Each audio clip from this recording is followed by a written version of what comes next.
നമസ്കാരം. ശ്രീമദ് ഭാഗവതം മൂലം പ്രഭാഷണം ഭാഗം 560 560. ഓം ഗം ഗണപതയേ നമഃ. ഓം സം സരസ്വതേ സ്വാഹ. ഓം ശ്രീ ഗുരുഭ്യോ നമഃ. ഓം ശ്രീ രംഗനാഥ ശർമ്മണേ നമഃ. നാരായണ നാരായണ നാരായണ നാരായണ നാരായണ നാരായണ നാരായണ നാരായണ നാരായണ നാരായണ നാരായണ. ഓം ശ്രീകൃഷ്ണാർപ്പണമസ്തു. ഓം ശ്രീകൃഷ്ണായ പരബ്രഹ്മണേ നമഃ. ഓം ശ്രീകൃഷ്ണായ പരമാത്മനേ നമഃ. ഹരേ രാമ രാമ രാമ ഹരേ ഹരേ, ഹരേ കൃഷ്ണ കൃഷ്ണ കൃഷ്ണ ഹരേ ഹരേ. ഓം ശ്രീ രുക്മിണി സത്യഭാമ സമേത ശ്രീ ഗോപാലകൃഷ്ണസ്വാമിനേ നമഃ. ശ്രീമദ് ഭാഗവതം ഷഷ്ഠസ്കന്ധം 14-ാം അധ്യായം, ശ്ലോകം 42. ഏവം സന്ദഹ്യമാനാനാം സപത്ന്യാ പുത്രസമ്പദാ രാജ്ഞോ അസമ്മതവൃത്തീനാം വിദ്വേഷോ ബലവാനഭൂത്. സപത്നിയുടെ പുത്രസമ്പത്തു നിമിത്തം ഇപ്രകാരം അത്യന്തം ദഹിക്കുന്നവരും, അതായത് വിഷമിക്കുന്നവരും സന്താപപ്പെടുന്നവരും, രാജാവിൽ നിന്ന് സമ്മതമല്ലാത്ത വൃത്തി, ഉപജീവനം വൃത്തിയോടുകൂടിയവരുമായ അവർക്ക് വിരോധം ഫലവത്തായി ഭവിച്ചു. ആരോട്? രാജാവിന് സീമന്ത അല്ലെങ്കിൽ പട്ടമഹിഷിയിലുണ്ടായ കുട്ടിയോട്. ഇനി അതിൻ്റെ ഭാവാർത്ഥം പറയണു. സപത്നിയുടെ പുത്രസമ്പത്തു നിമിത്തം ഇപ്രകാരം ഉള്ളുരുകത്തക്ക വിധം ക്ലേശിക്കുന്നവരും രാജാവിൽ നിന്ന് വേണ്ടതുപോലെ ഉപജീവനദ്രവ്യം കൂടി ലഭിക്കാത്തവരുമായ സപത്നികളുടെ വിരോധം വളരെ പ്രബലമായി ഭവിച്ചു എന്നായി. ഇതൊക്കെ എന്തിനാ കഥയെ കൂടെ പറഞ്ഞത്? നമ്മൾക്കൊന്നും ഈ അബദ്ധം വരരുത്. അതാണ് എന്തു വേണമെങ്കിൽ ചെയ്യാം എന്നുള്ള രീതി ഉണ്ടാവരുതെന്നർത്ഥം. 43-ാമത്തെ ശ്ലോകം നോക്കിക്കോളൂ. വിദ്വേഷനഷ്ടമതയ സ്ത്രീയോ ദാരുണചേതസാഗരം ദതുകുമാരായ ദുർമർഷ നൃപതീം പ്രതി. അതായത് ഈ രാജാവിന് ആ പട്ടാമഹിഷിയിലാണല്ലോ കുട്ടി ഉണ്ടായത്. ആ കുട്ടിക്കാരനാണല്ലോ ഇപ്പോൾ ഈ പ്രശ്നമൊക്കെ. അപ്പോൾ ബാക്കി എല്ലാവരും കൂടിയിട്ട് ആ കുട്ടിക്ക് വിഷം കൊടുത്തു എന്നാണ് പറഞ്ഞതിൻ്റെ താല്പര്യം. വിരോധത്താൽ നശിച്ചിരിക്കുന്ന വിവേകത്തോടുകൂടിയും, ഇതാണ് വിരോധം വന്നാൽ വിവേകം നശിക്കും. വിവേകം നശിച്ചാൽ പാടില്ലാത്തത് പറയും, പാടില്ലാത്തത് ചെയ്യും. അത് നിത്യദുഃഖത്തിന് വഴിയാവും. അപ്പം എപ്പോഴും വിരോധം വരരുത്. വിരോധം വന്നാൽ കാമക്രോധ മത മത്സര ലോഭ ഭയ, അത് അപകടമാണ്. മനസ്സിലെ എക്സിസ്റ്റൻസിന് തന്നെ അപകടം ചെയ്യുന്നതാണ് പറഞ്ഞത്. അപ്പോൾ വിരോധത്താൽ നശിച്ചിരിക്കുന്ന വിവേകത്തോടു കൂടിയവരും രാജാവിനെ കുറിച്ച് സഹിക്കാത്തവരും കഠിനമായ മനസ്സോടു കൂടിയവരുമായ സ്ത്രീകൾ കുമാരന് വിഷം കൊടുത്തു എന്നായി. ഇനി അതിൻ്റെ ഭാവാർത്ഥമാണ് പറഞ്ഞത്. വിരോധം വർദ്ധിച്ചു തുടങ്ങിയപ്പോൾ കൃത്യാകൃത്യ വിചാരശക്തി നശിച്ചു. ഈ മഹാഭാഗവതം പഠിച്ചാൽ ഒരു വ്യക്തിയുടെ സ്വഭാവ രൂപീകരണത്തിൽ പ്രധാന പങ്ക് വഹിക്കും. പിന്നെ അപകടങ്ങൾ ഉണ്ടാവുന്നത് എന്തുകൊണ്ടാണ്? മുൻജന്മ ദുരിതം കൊണ്ടാണ്. വീട്ടിലുള്ളവരെന്നെ ശത്രുവായി തീരുന്നത് എങ്ങനെയാണ്? മുൻജന്മ ദുരിതം, അത് അനുഭവിച്ച് തീരണം.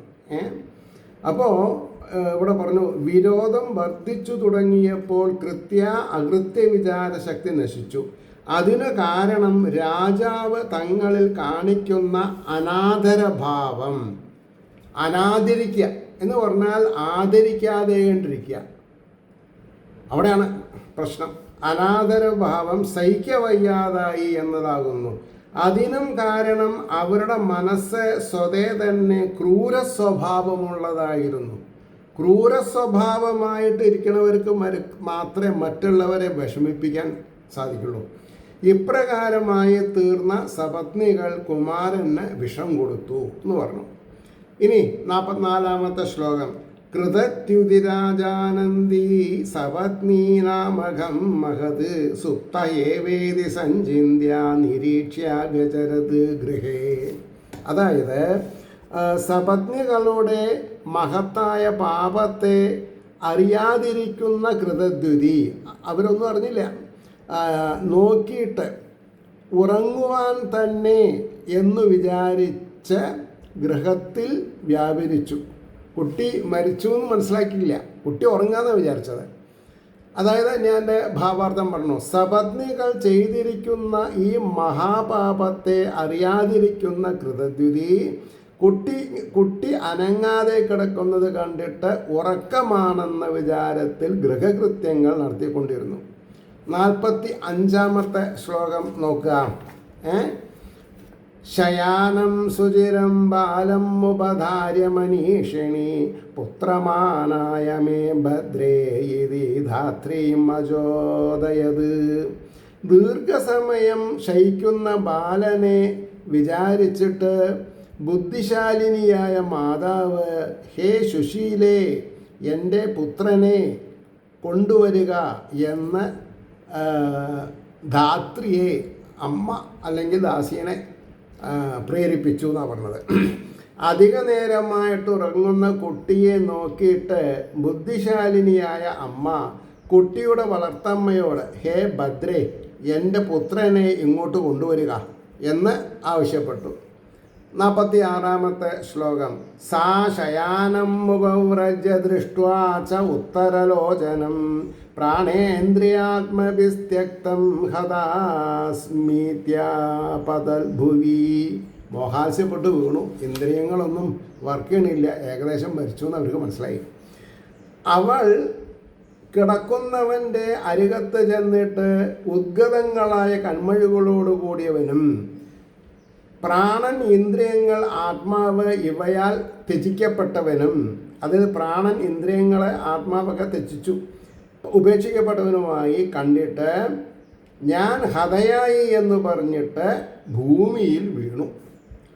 അതിൻ്റെ ഭാവാർത്ഥം, ധാത്രി കുട്ടിയുടെ അരികത്ത് ചെന്ന് നോക്കി, കൺമിഴികൾ വെളിയിൽ തുറിച്ചിരിക്കുന്നു, ശ്വാസമില്ല, ഇന്ദ്രിയങ്ങളും ജീവനും കുട്ടിയെ വിട്ടിരിക്കുന്നു എന്നറിഞ്ഞു. ഹാ, ഞാൻ ഹതയായി എന്ന് പറഞ്ഞാൽ ആ കുട്ടിയോടുള്ള താല്പര്യം എന്ന് നിലവിളിച്ച് നിലത്ത് വീണു എന്നാണ് പറഞ്ഞത്. 47-ാമത്തെ ശ്ലോകം. തസ്യാസ്തദാകർണ്യ വൃഷാതുരം സ്വരം ഗ്രന്ഥ്യാകരാഭ്യാം ഉര ഉച്ചകൈരഭി പ്രവിശ്യ രാജ്ഞീ ത്വരയാ ആത്മജാന്തികം ദദർശ ബാലം സഹസാമൃതം സുതം. അതായത് 2 കൈകൾ കൊണ്ട് ഉരസിനെ ശക്തിയോടുകൂടി അടിക്കുന്ന അവളുടെ അത്യന്തം ദുഃഖസൂചകമായ ആ ശബ്ദം കേട്ടിട്ട് ശീഘ്രം പുത്രസമീപത്തെ പ്രവേശിച്ചിട്ട് രാജഭാര്യ ബാലനായ പുത്രനെ പെട്ടെന്ന് മരിച്ചതായിട്ട് കണ്ടു. അവർക്ക് മനസ്സിലായി. അപ്പോൾ അതിൻ്റെ ഭാവാർത്ഥം നോക്കിക്കോളൂ. 2 കൈകൾ കൊണ്ടും മാറിടത്തിൽ ശക്തിയോടുകൂടി അടിച്ച് ഏറ്റവും ദുഃഖിച്ച് കരയുന്ന ധാത്രിയുടെ ശബ്ദം കേട്ടപ്പോൾ രാജ്ഞി ബന്ധപ്പെട്ട് പുത്രസമീപത്ത് ചെന്നു നോക്കി. ബാലപുത്രൻ അകാരണമായി മരിച്ചിരിക്കുന്നതായി കണ്ടു. ഈ ദുഃഖം വരുമ്പോൾ ഈ ശ്ലോകത്തിൻ്റെ ഘടനയിലൊക്കെ വ്യത്യാസം വരും. അതാണ് 48-ാമത്തെ ശ്ലോകം പ്രോസായിട്ട് മാറി. ഇതൊക്കെയാണ് വ്യാസമഹർഷിയെ നമസ്കരിക്കണം എന്ന് പറയാൻ കാരണം. എങ്ങനെ? പപാദ ഭൂമോ പരിവൃദ്ധയാശുജ മുമോഹ വിഭ്രഷ്ട ശിരോരുഹംബരാം തതോ നൃപാന്തപുരവർത്തിനോ ജനാം നരാശ്ച നാര്യശ്ച നിശമ്യരോദനം ആഗത്യ തുല്യവസന സുദുഃഖിതാസ്താശ്ചവ്യളീകം രുരുദുകൃതാഗസാം. എന്താ പറഞ്ഞത്? അധികരിച്ച ദുഃഖത്താൽ ഭൂമിയിൽ പതിച്ചു, വിശേഷേണ ഭ്രംശിച്ച ശിരോരുഹത്തോടും അമ്പരത്തോടും കൂടിയവളായിട്ട് മോഹിച്ചു.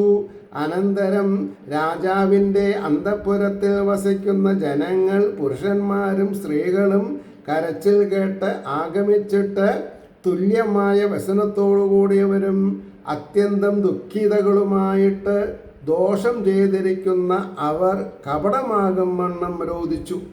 ആരാണ് വിഷം കൊടുത്തത്? അവരും ഒന്നും അറിയാത്തവരെ പോലെ പരിതപിച്ചു. അതിൻ്റെ ഭാവാർത്ഥം കേട്ടോളൂ. ഉള്ളിൽ അടങ്ങാത്ത വിധം അധികരിച്ചുണ്ടായ ദുഃഖത്താൽ രാജ്ഞി ഭൂമിയിൽ വീണു. തലക്കെട്ടും വസ്ത്രവും സ്ഥാനത്തിൽ നിന്ന് ചലിച്ചു. മോഹാലസ്യത്തിൽ അകപ്പെട്ടു.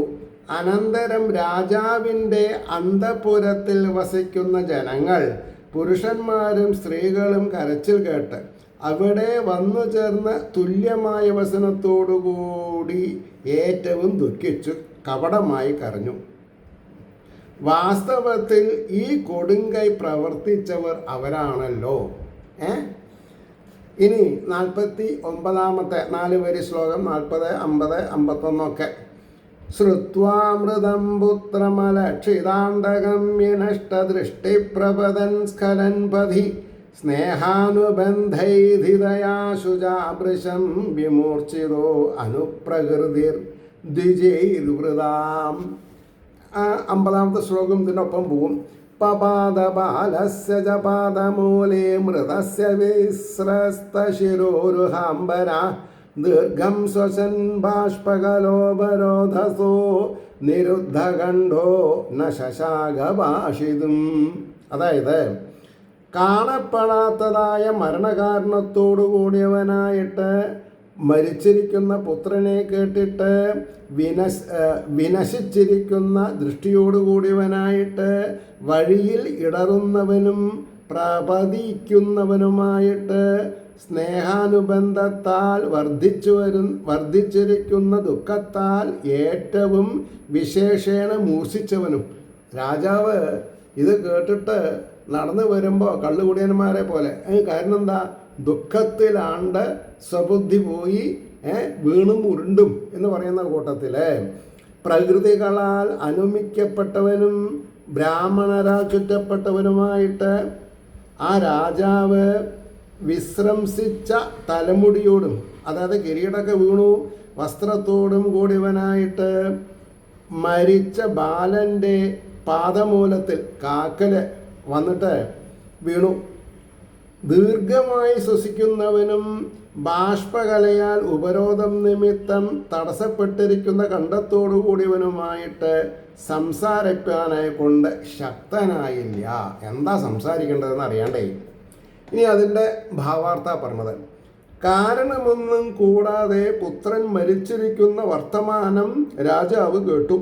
കുട്ടിയെ കാണാനായി പുറപ്പെട്ടു. കണ്ണുകൾ കാണാതെയായി. നടക്കുന്ന വഴിയിൽ തടഞ്ഞു വീഴുകയും എഴുന്നേൽക്കുകയും ചെയ്തുകൊണ്ട് സഞ്ചരിച്ചു. സ്നേഹത്തിൻ്റെ അനുബന്ധ നിമിത്തം അധികരിച്ചു വന്ന ദുഃഖത്താൽ ഏറ്റവും മോഹാത്സ്യപ്പെട്ടു. പ്രജകൾ, മന്ത്രിമാർ, ബ്രാഹ്മണർ മുതലായവരും രാജാവിനെ അനുഗമിച്ചു. തലമുടിയും വസ്ത്രവും അണിഞ്ഞിരിക്കുന്ന രാജാവ് മരിച്ച പുത്രൻ്റെ പാദമൂലത്തിൽ വീണു. ദീർഘനിശ്വാസം നിമിത്തം കണ്ണീരിനാൽ കണ്ഠനാളം തടയപ്പെട്ടതുകൊണ്ടും ഒന്നും സംസാരിക്കാൻ അദ്ദേഹത്തിന് സാധിച്ചില്ല എന്ന് പറയണം. ശ്ലോകം 51 പതിം നിരീക്ഷ്യോരുഷുചാർപ്പിതം തഥാ മൃതം ച ബാലം സുതമേകസന്തതിം ജനസ്യ രാജ്ഞീ പ്രകൃതേശ്ച ഹൃദ്രുജം സതീധദാനാവിലലാപചിത്രധാം. അതായത് എന്താ പറഞ്ഞത്?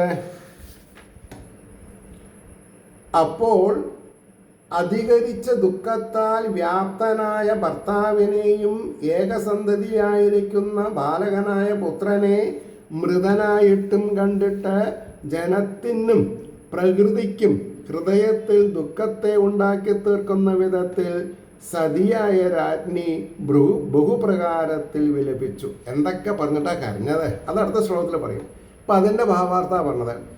അസഹ്യ ദുഃഖവ്യാപ്തിയാൽ ഭർത്താവ് മൂർച്ഛിതനായിരിക്കുന്നതിനെയും കുലവൃത്തികരനായി സിദ്ധിച്ച ഏകസന്താനം മരിച്ചതിനെയും ആലോചിച്ച് പതിവ്രതയായ രാജ്ഞി പലതും പറഞ്ഞു കരഞ്ഞു.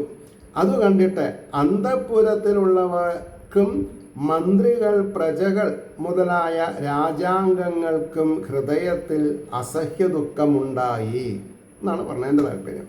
52 സ്തനദ്വയം കുങ്കുമഗന്ധമണ്ഡിതം നിഷിഞ്ചതി സാഞ്ജന ബാഷ്പബിന്ദുഭി വികീര്യകേശാൻ വികളസ്രജസുതം ശുശോചിത്രം ഗുരരീവ സുസ്വരം.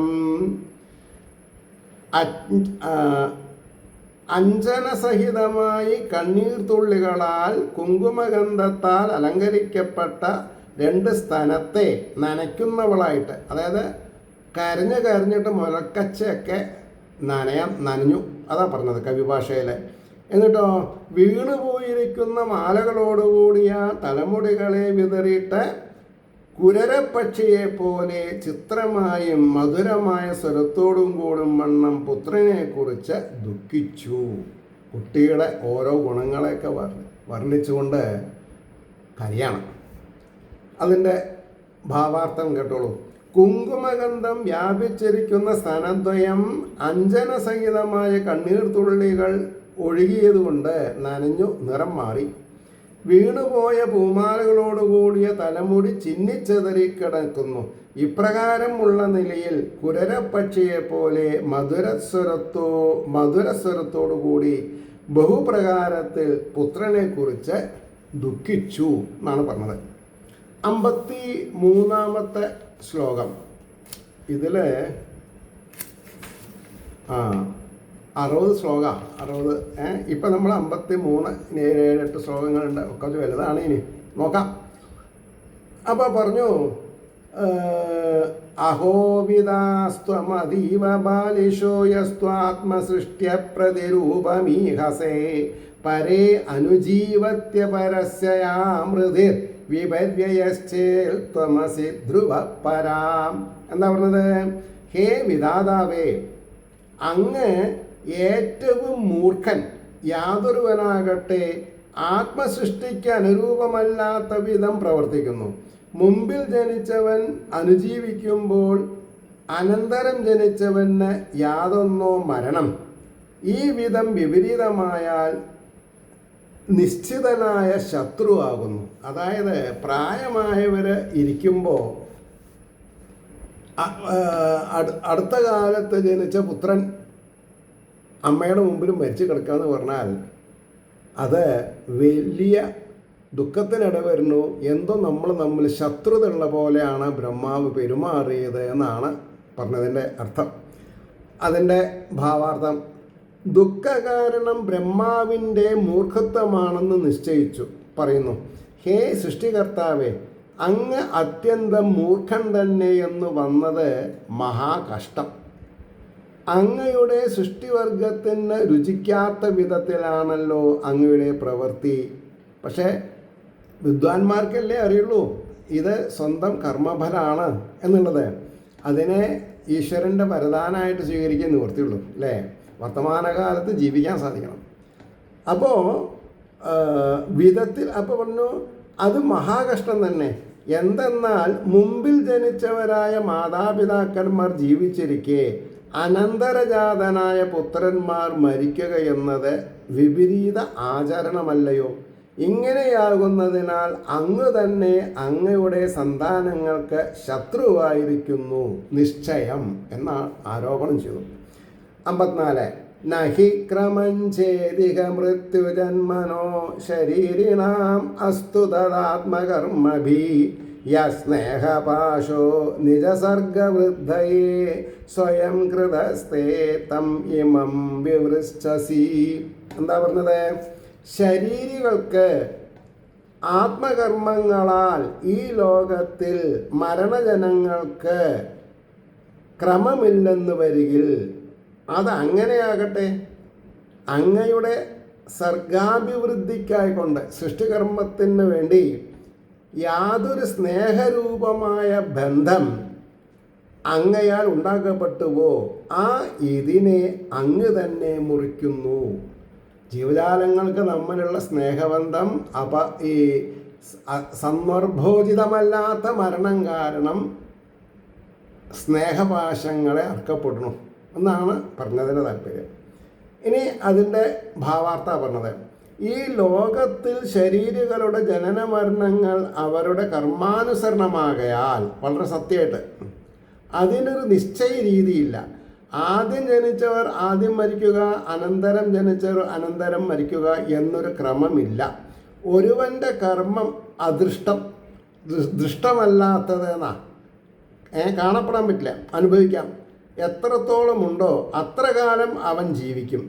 അതിൻ്റെ അവസാനത്തിൽ മരണം നിശ്ചയം. അതുകൊണ്ട് എന്നെ കുറ്റപ്പെടുത്തിയിട്ട് കാര്യമില്ല എന്നാണ് അങ്ങയുടെ വാദമെങ്കിൽ അതങ്ങനെയാവട്ടെ, വിരോധമില്ല. എന്നാൽ അങ്ങയുടെ സൃഷ്ടിവർഗത്തെ അഭിവൃദ്ധിപ്പെടുത്തുവാൻ വേണ്ടിയിട്ട് ജനങ്ങളുടെ ഹൃദയത്തിൽ അങ്ങയാൽ ബന്ധിക്കപ്പെട്ടിരിക്കുന്ന സ്നേഹപാശത്തെ അങ്ങ് തന്നെ മുറിച്ചു കളയുന്നുവല്ലോ. ഇത് മൂർഖതയല്ലയോ? ഇപ്രകാരം ബാലമരണം കാണുമ്പോൾ പിതാക്കന്മാർ പുത്രന്മാരെ സ്നേഹിക്കാതിരിക്കണം എന്ന വിചാരമല്ലയോ അവർക്കുണ്ടാവുക? അങ്ങനെ വരുമ്പോൾ സൃഷ്ടിവർഗം എങ്ങനെ അഭിവൃദ്ധി പ്രാപിക്കും എന്നൊക്കെ വളരെ കഠിനമായിട്ട് വിസ്തരിച്ചു. 56-ാമത്തെ ശ്ലോകം. ത്വം താത ന അർഹസി ച മാം കൃപണാം മനാഥം ത്യക്തും വിചക്ഷപിതരം തവ ശോകതപ്തം.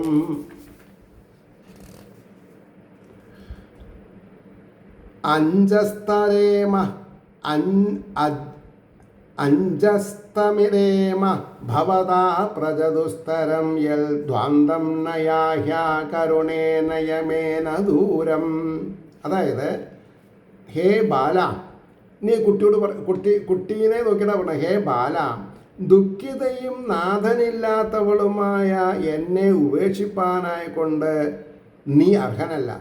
നിന്നെക്കുറിച്ചുള്ള ദുഃഖത്താൽ തപിച്ചിരിക്കുന്ന പിതാവിനെ നോക്കിയാലും പ്രജകളില്ലാത്തവരാൽ കടക്കുവാൻ കഴിയാത്ത യാതൊരു അന്ധകാരമോ അതിനെ ഭവാനെ കൊണ്ട്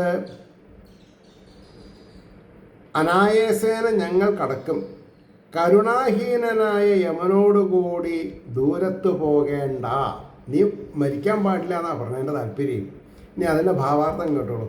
ബ്രഹ്മാവിനെ കുറ്റപ്പെടുത്തി കരഞ്ഞതിൽ പിന്നെ പുത്രനോട് തന്നെ പറഞ്ഞു കരയുന്നു. ഹേ ബാല, നാഥനില്ലാത്തവളും ദുഃഖിതയുമായ എന്നെ നീ ഉപേക്ഷിക്കരുതേ.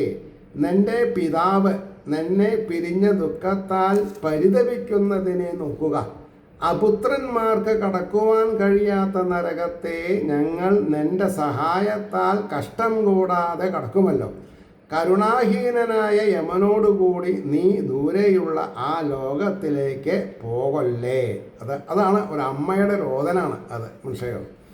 ഇനി 56-ാമത്തെ ശ്ലോകം നോക്കുക.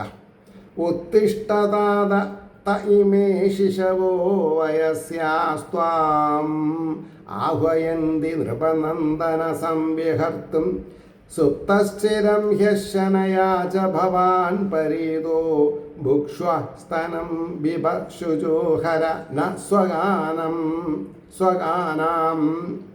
അതായത്, ബാല, എഴുന്നേൽക്കുക. നിന്റെ കൂട്ടുകാരായ ഈ ശിശുക്കൾ കളിപ്പാനായിക്കൊണ്ട് നിന്നെ ആഹ്വാനം ചെയ്യുന്നു. നീ അധിക നേരം ഉറങ്ങുന്നു. നീ വിശപ്പിനാൽ വ്യാപ്തനായിരിക്കുന്നു. ഭുജിക്കുക, മുല കുടിക്കുക. നിന്റെ സംബന്ധികളായ ഞങ്ങളുടെ ദുഃഖങ്ങളെ ഹരിച്ചാലും എന്ന് വീണ് കരയാണ് ചെയ്തത്. അതിൻ്റെ ഭാവാർത്ഥമാണ് പറഞ്ഞത്. ഹേ ബാല, എഴുന്നേൽക്കുക. ഹേ രാജപുത്ര, നിന്റെ ചങ്ങാതിമാരായ ഈ ശിശുക്കൾ കളിപ്പാനായി നിന്നെ വിളിക്കുന്നു. നീ അധിക നേരമായല്ലോ ഉറങ്ങിത്തുടങ്ങിയിട്ട്. നിനക്ക് ഇപ്പോൾ വിശപ്പുണ്ടാകും നിശ്ചയം. വന്നിരുന്ന് ഭക്ഷിക്കുക, മടിയിലിരുന്ന് മുല കുടിക്കുക. നിന്റെ മാതാപിതാക്കന്മാരും സംബന്ധികളുമായ ഞങ്ങളുടെ സങ്കടങ്ങൾ നീ തീർക്കുക എന്നൊക്കെയാണ് വിലപിച്ചത്. ഇനി 57-ാമത്തെ ശ്ലോകം. 57, 58, 59, 60 4 ശ്ലോകമാണ് ഇനിയും ബാക്കിയുള്ളത്. ന അഹം തനൂജ തദൃശേ ഹസ്തമംഗളാതേ മുഗ്ധസ്മിതം മുദിത വീക്ഷണമാനനാബ്ജം കിം വാഗതോ അസ്യ പുനരന്വയമന്യലോകം നീതോ അഘൃണേന ശൃണോമി കളാങ്കിരസ്തേ. എന്താ പറഞ്ഞത്? പുത്ര, ബാഹ്യഹീനനായ ഞാൻ മനോഹരമായ മന്ദഹാസത്തോടും സന്തോഷമുള്ള നോട്ടത്തോടും കൂടിയതായിട്ട് നിന്റെ മുഖകമലത്തെ കണ്ടില്ല,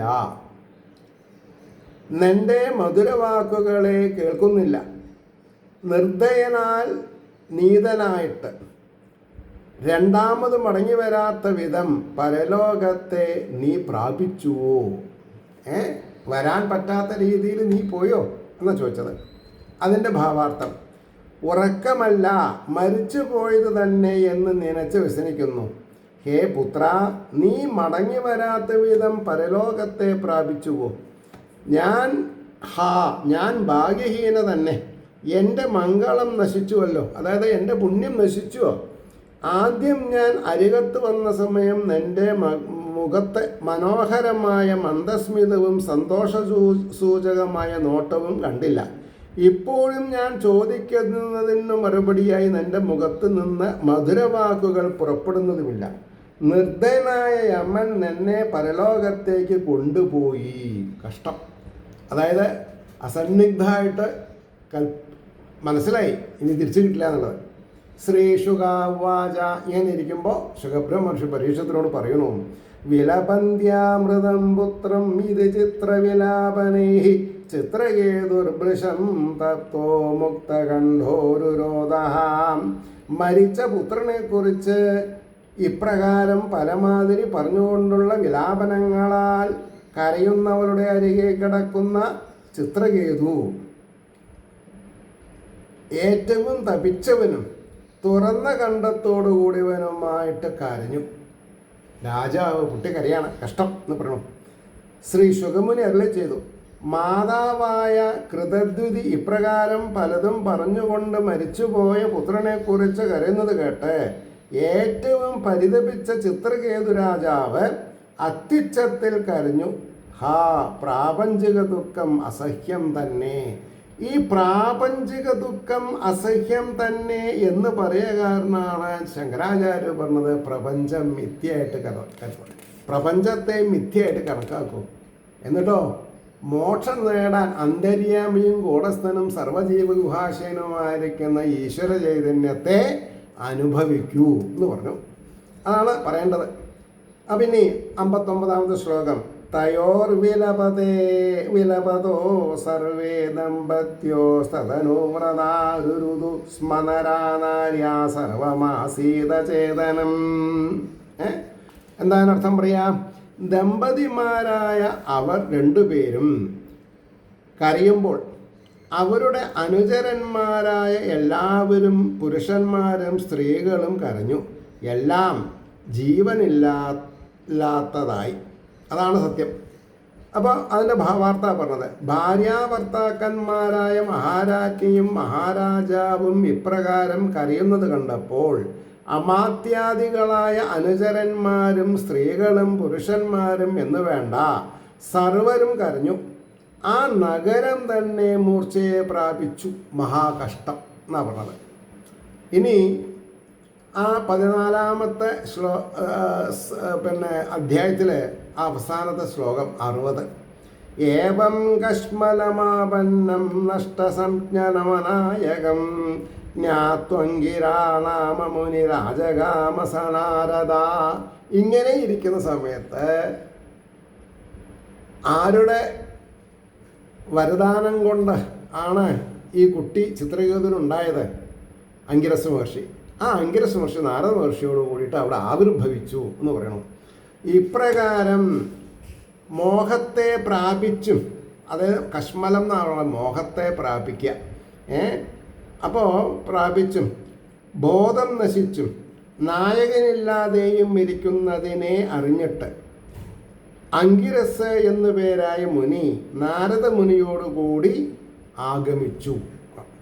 ഇനി അതിൻ്റെ ഭാവാർത്ഥം, ഇപ്രകാരം നഗരവാസികളേവരും മോഹാലസ്യത്തെ പ്രാപിച്ചും അവരവരുടെ ശരീരം ഭവനം മുതലായവയെ സംരക്ഷിക്കുന്ന കാര്യങ്ങളിൽ കൂടി മനസ്സിരുത്താതെയിരിക്കുന്നതും അവരെ സമാധാനിപ്പിക്കാൻ ഉചിതനായ നായകനില്ലാത്ത സ്ഥിതിയെ അറിഞ്ഞിട്ട് അങ്കിരസ് മുനി നാരദ മുനിയോടുകൂടി അവിടെ സമാഗമിച്ചു എന്നാണ് പറഞ്ഞത്. അതോടുകൂടിയിട്ട് ആ അധ്യായം കഴിയാണ്.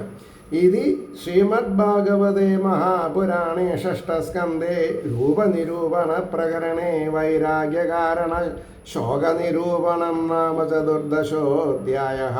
സർവത്ര ഗോവിന്ദനാമ സങ്കീർത്തനം. ഗോവിന്ദ ഗോവിന്ദ. അപ്പോൾ ആ 14-ാം അധ്യായം അവിടെ കഴിഞ്ഞു. ഏവർക്കും ശ്രീഹരിയുടെ അനുഗ്രഹാശിസ്സുകൾ നിർലോഭമുണ്ടാവട്ടെ എന്ന് സമാശ്വസിക്കുകയും അതോടുകൂടി നമ്മുടെ ഓരോരുത്തരുടെയും ഭാവനാപൂർണമായിട്ടുള്ള പ്രാർത്ഥന ലോകാസമസ്താസുഖിനോ ഭവന്തു ആയിരിക്കട്ടെ എന്ന് ആശംസിച്ചുകൊണ്ട് വാക്കുകൾ ഉപസംഹരിക്കുന്നു. നമസ്കാരം. നാളെ കാണാം.